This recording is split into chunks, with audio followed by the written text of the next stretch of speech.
Here we go. All right, the Mellow Man here. I'm back again, guys.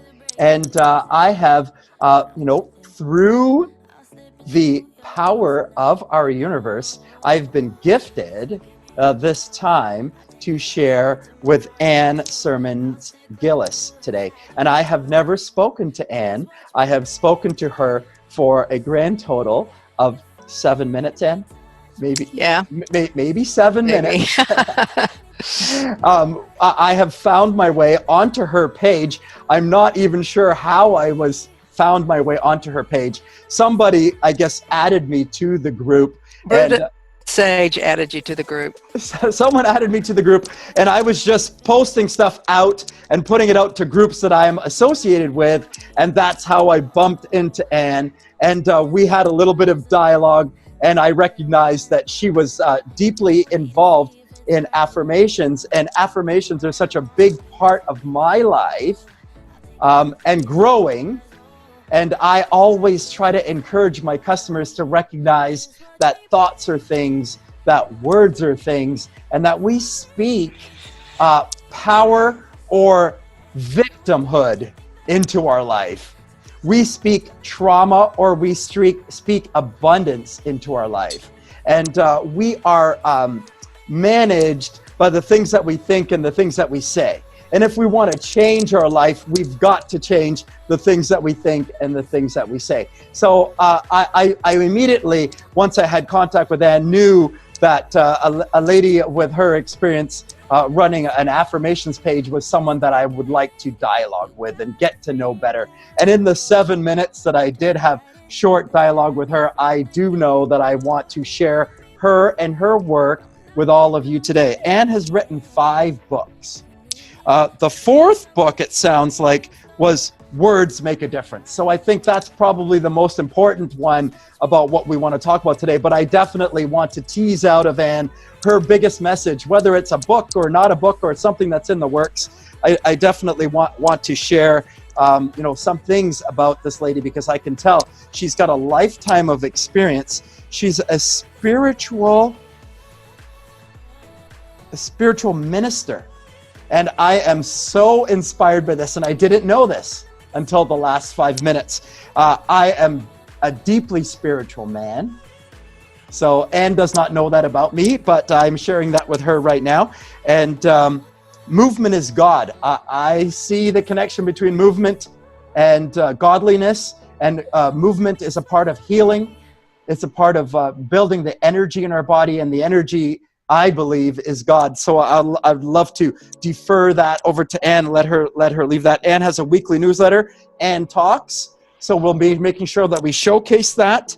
She's into fasting. She heard about my fasting and she asked me about it. So we'll talk to her a little bit about fasting. And she's a vegan, I guess, mostly vegan. I'm pretty much a raw food vegan, pretty much, but I don't eat very much at all. So we'll share and tease out about that. She has a mature adult child, and I think that is as much as I know about Anne. And so let's talk to her first by asking her, because it's so inspiring to me, a spiritual minister.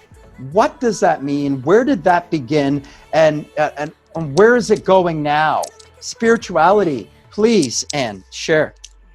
Well, I will say that I'm an interfaith minister, and you live in Toronto, and we just had the Parliament of World Religions there in November, and that was the largest gathering. Every time that it happens, we've had maybe 7 or 8 over the past 100 years, and this is a whole movement about bringing the truth, which is the highest wisdom or the highest religion, the truth together in all religions and working together in global harmony. So I am not a religious person. I do not subscribe to religious code. Awesome. I do follow my intuition, and I did know that about you because I listened to some of your videos. And so nice. Intuition is queen, and for you, king. So the spiritual aspect of it is that we can't get out of course, being who we are, because we are this essence, this spirit. And I do want to move over to your conversation, that God is movement. The word God, if you look in the Hebrew, when you look in the Old Testament, the word for God is not a noun, and there is no Hebrew word for Lord. The word for God is a verb. So It's a this symbol. is a Isn't it dynamism. a symbol even? It's not a symbol. They say YHVH, but of course Jewish people were Yahweh? not. They would. It's not spoken. It can't be spoken because it's a dynamic movement. It's the happening that's happening to all that's happening. And I'm just calling that really with your business, and that is that if we're not moving, then we're not in theos. We're not in God. We're not in breath. In inspiring. We can't. The breath is in and out. Breath is inspiration. So if we're not breathing, if we're not moving, if we're holding our breath, if we're very still, then we're not in theos, we're God. So I see God as movement. And I don't even like the word God, only because it brings up a lot of images of a white beard. And I like the word source, maybe.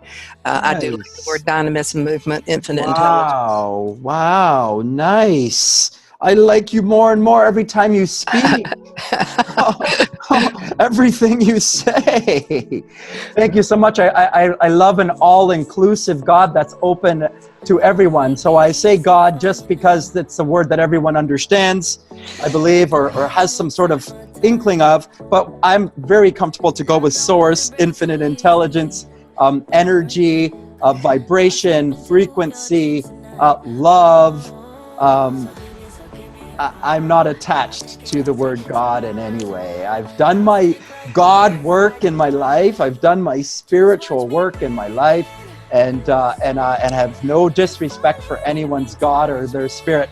However, I just believe that we all have access to the power that's within us, and we have access to that power of godliness, whether or not we've bowed down on our knees, whether or not we've made the sign of the cross, whether or not we've been to church, whether or not we've made a sin or made a mistake. There is no really truly right or wrong. It's just all the experience, and it's not so bad and good. It's not so black and white. It's the human condition is to experience darkness and to experience light, and to bring it into some sort of reconciliation within the self that actually brings us to a full, complete being. We have to do our shadow work as well, too. Absolutely. Very well said. I do use the word God because I speak in a lot of churches, but I usually explain what I'm talking about because I just don't want to conjure up. I'm not really into the he religions. Judaism, Christianity, and Islam are all he religions, and I'd like to transform those so that they're egalitarian. I like gender neutral speaking, and so that's my particular input. I do, and I think you maybe asked me what I do now. I write. As an author, I write, and I write a lot. A lot of people that they are an author or they're a writer, and I'm saying, well, what are you writing? They say, well, I haven't really had time to write anything lately. And so if we are a writer, then we have to write on a regular basis, and that's true of anything in life. If we call ourselves that, then it's something that we should be doing. I'm not going to say I'm an artist. I'm drawing.